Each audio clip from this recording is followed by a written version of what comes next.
12h46 sur Europe 1. Et s'il y a bien un pays où les habitants doivent avoir le sourire, Pierre, eh bien, c'est l'Allemagne. Oui, car là-bas, c'est un retour à la normale accéléré qui s'opère. Et cette fois-ci, en corrélation entre les Länder et le pouvoir central. Hélène Kohl, vous êtes à Berlin pour Europe 1. Les derniers arbitrages sont en cours, mais tout le monde est d'accord pour déconfiner.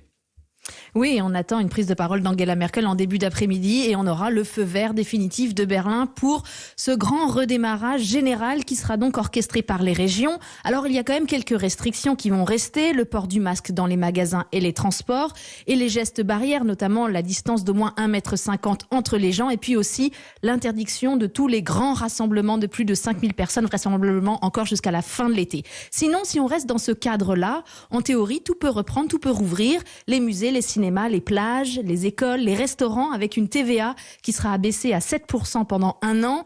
Et ça sera aux Länder de fixer le calendrier et les règles à suivre. Par exemple, le taux de remplissage maximal des hôtels, le nombre d'enfants par salle de classe, etc. Ce redémarrage, ça ne signifie pas complètement un retour à la normale. Et surtout, il sera remis en question si les chiffres remontent. Angela Merkel a donné 2 seuils. On reconfinera si les nouvelles contaminations dépassent de nouveau les 35 cas pour 100 000 habitants en ville, 50 cas pour 100 000 à la campagne. Actuellement, pour la ville de Berlin, on est autour de 7, donc il y a de la marge. L'Allemagne respire, d'autant plus qu'on a appris aujourd'hui aussi le retour du football, la Bundesliga, ce mois-ci. Merci Hélène Kohl en direct de Berlin pour Europe 1. Et vous le disiez Hélène, le foot va pouvoir reprendre. On pourrait croire cela surprenant, surréaliste même, mais en fait, les Allemands l'attendaient, Julien Froment. En effet, cela fait plusieurs semaines que les dirigeants du foot allemand planchent sur une reprise de leur championnat. Les clubs ont déjà pris leur disposition. Des entraînements ont été mis en place soit au domicile des joueurs, par visioconférence, soit par petits groupes dans les centres d'entraînement. La surveillance est drastique, comme l'explique Gernot Rohr, consultant foot allemand pour Europe 1. Il y a un protocole très strict avec une organisation précise, c'est-à-dire le passage des tests. On parle de 20 000 tests nécessaires, tous les joueurs de la Bundesliga, mais aussi le staff, l'encadrement médical, tous ceux qui travaillent autour des joueurs doivent être testés. Les joueurs ont pratiquement vécu en quarantaine et ça sera le cas encore avant et après les matchs. Les matchs, justement, ils se dérouleront exclusivement à huis clos, sans public. D'ailleurs, certaines de ces rencontres seront retransmises gratuitement, alors qu'elles sont habituellement sur des chaînes payantes. Bref, tout est fait pour relancer la boulie. C'est le surnom du championnat allemand.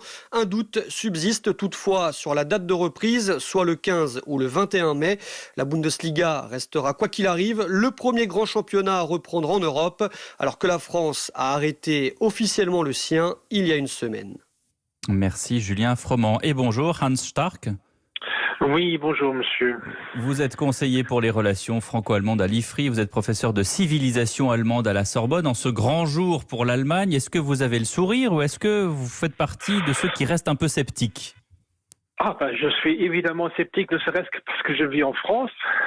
Et deuxièmement, parce que non, tout le monde pense évidemment qu'une deuxième ou une troisième vague, même l'été ou l'automne, n'est pas du tout à exclure. Donc, il ne faut pas trop fêter avant l'heure. Qui dit déconfinement doit aussi savoir que le reconfinement restera possible.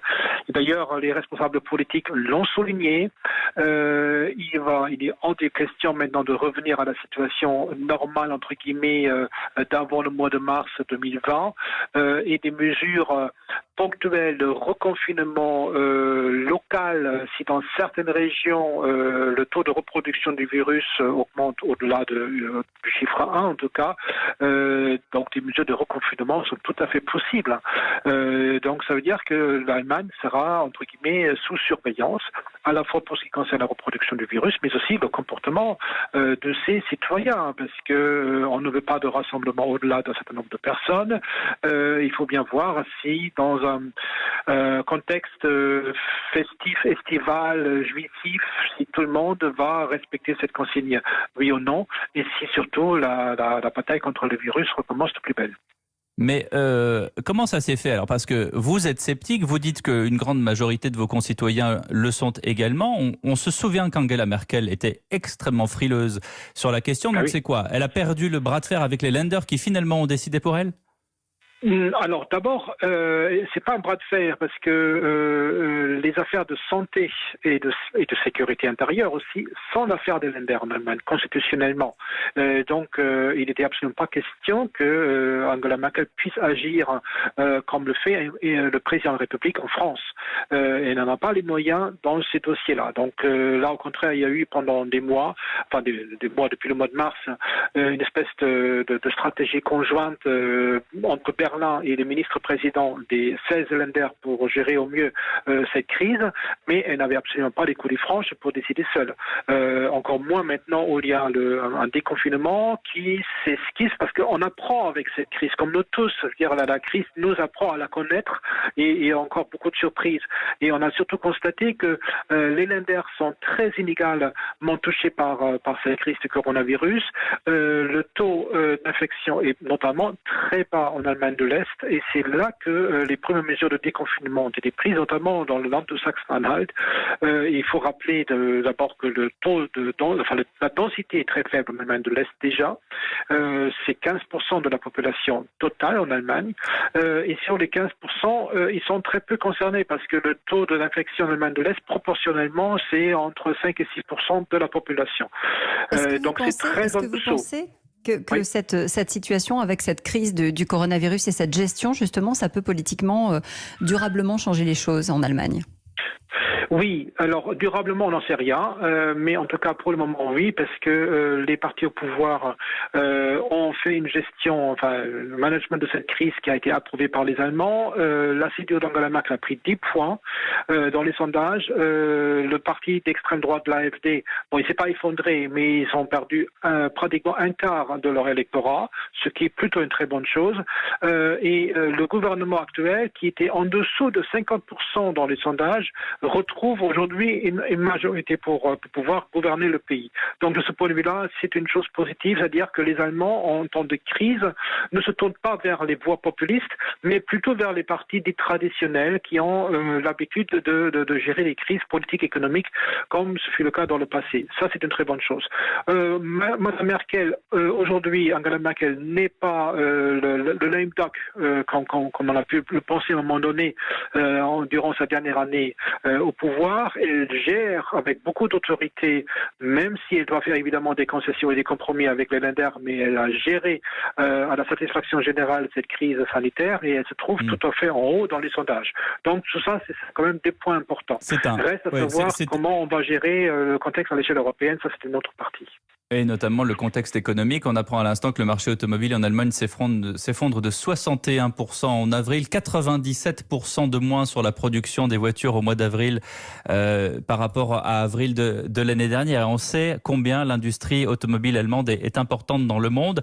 On a le sourire, on déconfine et en même temps, c'est très grave économiquement, Hans Stark. Exactement, donc on fait quand même un peu moins le sourire lorsqu'on a ces chiffres-là.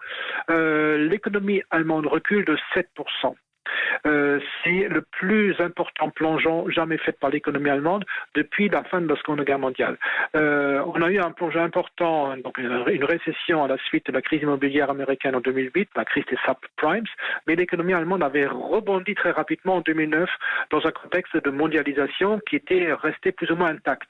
Aujourd'hui, je pense que c'est aussi la mondialisation qui prend un coup, la Chine qui est au pilori, dans le contexte aussi avec Donald Trump et la remise en question générale du multilatéralisme et de la mondialisation, il n'est pas sûr que l'Allemagne puisse continuer à miser sur ses exportations comme arme de relance économique. Donc elle doit se tourner vers le marché intérieur. On parle aujourd'hui de relocalisation. Ça veut dire que le modèle économique allemand, il n'est pas à repenser entièrement, évidemment, mais il est en train de changer. Voilà. Et ça, c'est très important. Merci beaucoup, Hans Stark, de ces précieuses informations que vous nous fournissez. Vous êtes conseiller pour les relations franco-allemandes à l'IFRI.